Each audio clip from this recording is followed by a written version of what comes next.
क्या सच में भगवान धरती पर आते हैं? अगर आते हैं तो कब आते हैं और क्यों आते हैं? जब दुनिया में अन्याय बढ़ जाता है, जब धर्म कमजोर पड़ने लगता है और जब अच्छे लोग दुखी होने लगते हैं, तब क्या होता है? भगवत गीता के अध्याय 4 में भगवान इसी रहस्य को बताते हैं। और ये ज्ञान सिर्फ अर्जुन के लिए ही नहीं, बल्कि हम सबके जीवन के लिए भी है।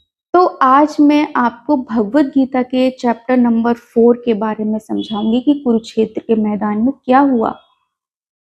लेकिन मैं आपको एक स्टोरी बना के सुनाऊंगी ताकि आपको इजीली समझ आ सके।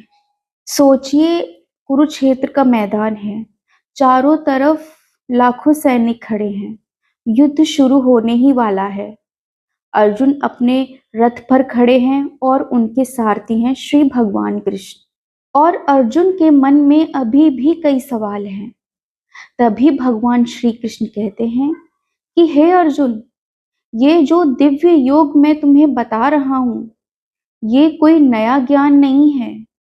सबसे पहले मैंने ये ज्ञान सूर्यदेव को बताया था और सूर्यदेव ने यह ज्ञान मनु को दिया और मनु ने राजा इक्ष्वाकु को बताया। और इसी प्रकार यह ज्ञान गुरु शिष्य की परंपरा से पीढ़ी दर पीढ़ी चलता रहा। लेकिन समय के साथ लोग इस ज्ञान का सही अर्थ भूल गए। इसलिए भगवान श्री कृष्ण आज वही ज्ञान अर्जुन को फिर से बता रहे हैं। इसके बाद आता है अर्जुन का प्रश्न।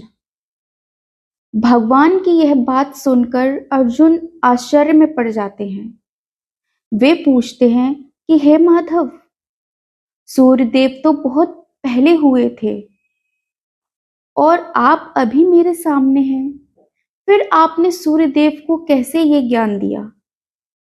तब भगवान श्री कृष्ण मुस्कुराते हुए कहते हैं कि हे अर्जुन, मेरे और तुम्हारे कई जन्म हो चुके हैं, मुझे अपने सभी जन्म याद है, लेकिन तुम्हें तुम्हें याद नहीं है।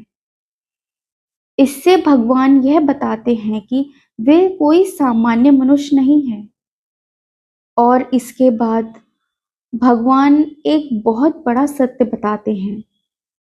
वे कहते हैं कि जब जब संसार में धर्म की हानि होती है और अधर्म बढ़ जाता है, तब तब मैं इस पृथ्वी पर अवतार लेता हूँ। इससे भगवान श्री कृष्ण अर्जुन को यह बताते हैं कि सज्जनों की रक्षा करने के लिए, दुष्टों का नाश करने के लिए और धर्म की स्थापना करने के लिए भगवान समय समय पर अवतार लेते हैं। और यही कारण है कि भगवान कृष्ण, राम जैसे अवतार मानवता को सही मार्ग दिखाने के लिए ही हुए हैं। फिर इसके बाद भगवान कृष्ण अर्जुन को कर्म का गहरा रहस्य समझाते हैं।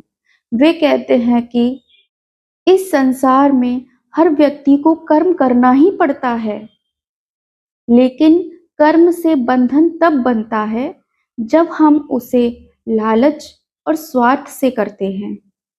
और अगर वही कर्म निस्वार्थ भाव से और भगवान को समर्पित करके किया जाए तो वह कर्म यज्ञ बन जाता है और ऐसा व्यक्ति कर्म करते हुए भी बंधन से मुक्त रहता है।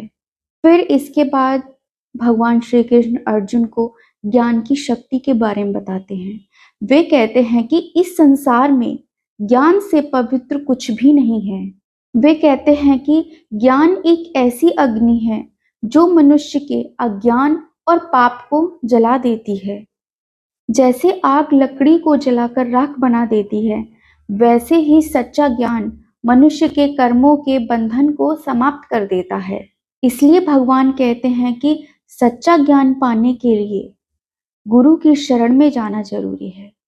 अंत में भगवान श्री कृष्ण अर्जुन से कहते हैं कि अज्ञान से पैदा हुए संदेह को ज्ञान की तलवार से काट दो। श्री कृष्ण कहते हैं कि और अपने कर्तव्य के मार्ग पर आगे बढ़ो। यही है गीता के अध्याय 4 का संदेश। ज्ञान के साथ किया गया कर्म मनुष्य को सच्ची मुक्ति की ओर ले जाता है। और अगर आपको गीता का यह ज्ञान अच्छा लगा हो तो वीडियो को लाइक ज़रूर करें, चैनल को सब्सक्राइब करें, क्योंकि हम गीता के हर अध्याय को आसान भाषा में समझाने वाले हैं। राधे राधे।